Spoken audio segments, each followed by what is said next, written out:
Right now, this planet is spinning at over 1,600 kilometers per hour at the equator. You cannot feel it, you cannot see it, but you are hurtling through space at the speed of a supersonic jet, simply by standing still. And it has been doing this without stopping for 4.5 billion years. Nobody turned it on. Nothing is keeping it going. So why does Earth spin? And why hasn't it stopped? These are not simple questions.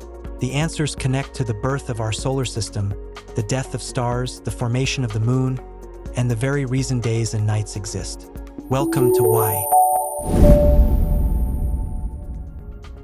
To understand why Earth spins, we have to go back 4.6 billion years. Before Earth existed, before the sun existed, to a vast, cold cloud of gas and dust drifting through space. This cloud, called a solar nebula, was enormous, trillions of kilometers wide, mostly hydrogen and helium, with traces of heavier elements forged inside dying stars. Then something disturbed it, perhaps a nearby supernova, a dying star exploding. The shockwave compressed the cloud. Gravity took over. The cloud began to collapse inward under its own weight.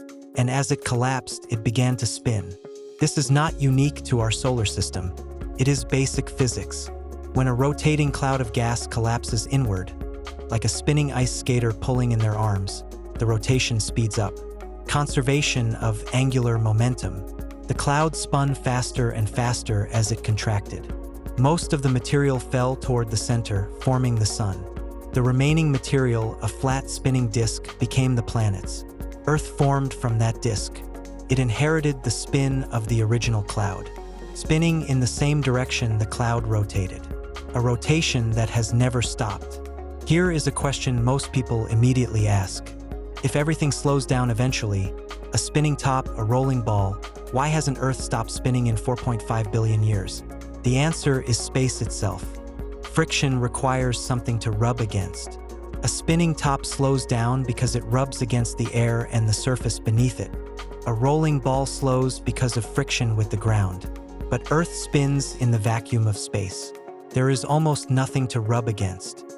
No air resistance. No surface friction.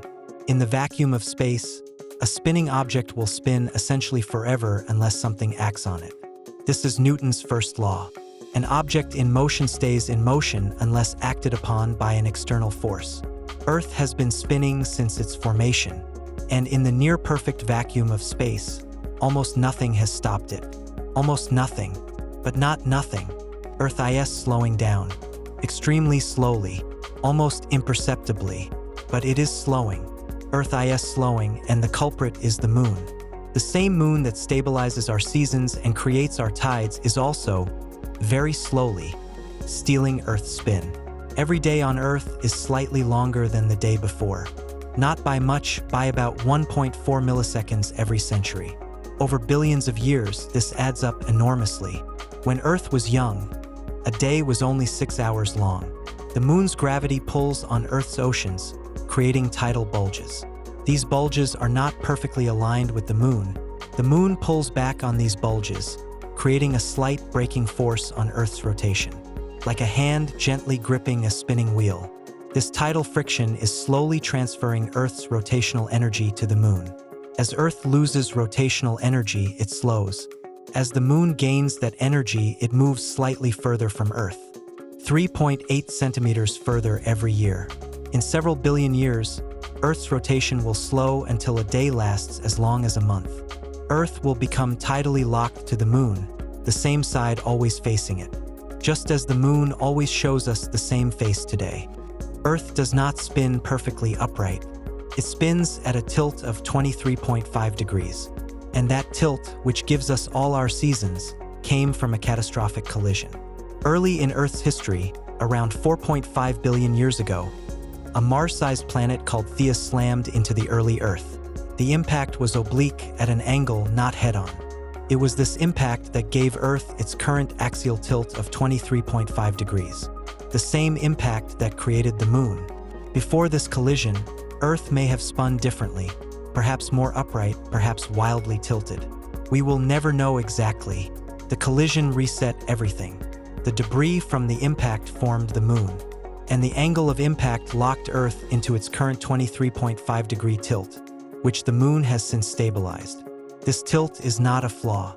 It is why we have seasons, why summer exists, why crops grow in cycles, why life could evolve in predictable, rhythmic environments. A random, catastrophic collision 4.5 billion years ago gave us spring, summer, autumn, and winter.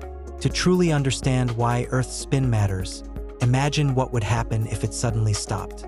Not slowly, instantly. The results would be catastrophic beyond imagination. Everything on Earth's surface, moving at 1,600 kilometers per hour, would continue moving at that speed. Every person, every building, every ocean would be flung eastward at supersonic speed. The atmosphere, also spinning, would continue moving as a 1,600 kilometer per hour wind, stripping everything from the surface. Oceans would redistribute. Water would flow toward the poles, which spin slowest, exposing vast new landmasses at the equator. One side of Earth would face the sun permanently, scorching temperatures, no night. The other side would face permanent darkness and freeze solid. The magnetic field, generated by Earth's rotating iron core, would weaken and eventually fail. Without it, the solar wind would strip away the atmosphere. Radiation would flood the surface. And the days and nights that all life on Earth has evolved around for billions of years would simply end. Every planet in our solar system spins, but each one tells a completely different story. Jupiter spins the fastest of all, a full rotation in just under 10 hours.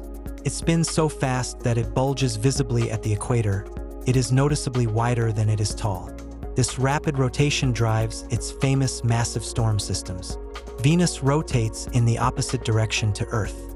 If you stood on Venus, the sun would rise in the west and set in the east. A Venus day is longer than a Venus year. It rotates so slowly that it completes one orbit of the sun before completing one rotation. Uranus has the most extreme tilt in the solar system, 98 degrees. It essentially spins on its side. Its poles experience 42 years of continuous sunlight followed by 42 years of continuous darkness. Mars spins remarkably similarly to Earth. A Martian day is 24 hours and 37 minutes. Almost identical. A Martian sunrise and sunset would feel eerily familiar. Mercury is so close to the sun that tidal locking has almost stopped its rotation. It completes exactly 3 rotations for every 2 orbits around the sun. Every spin tells the story of that planet's birth, its collisions, and its relationship with its star. Earth's spin is changing, and has been since the planet was born. Where is it going? We know Earth is slowing. 1.4 milliseconds per century. In the past, 1.4 billion years ago, a day on Earth was only 18 hours long. We know this from ancient tidal deposits in rocks, which record the rhythm of daily and monthly tidal cycles. At that point, tidal locking. Earth will show only one face to the Moon, just as the Moon already shows only one face to us. But there is another factor. The Sun itself is slowly expanding. In about 5 billion years, the Sun will become a red giant, expanding to potentially engulf Earth's orbit entirely. So why does Earth spin? And why hasn't it stopped? Earth spins because 4.6 billion years ago, a vast cloud of gas and dust collapsed under gravity. As it collapsed, it conserved its angular momentum and spun faster. Earth formed from that spinning disk, inheriting the rotation of the original cloud. Newton's first law: motion continues unless something stops it. But something is stopping it slowly.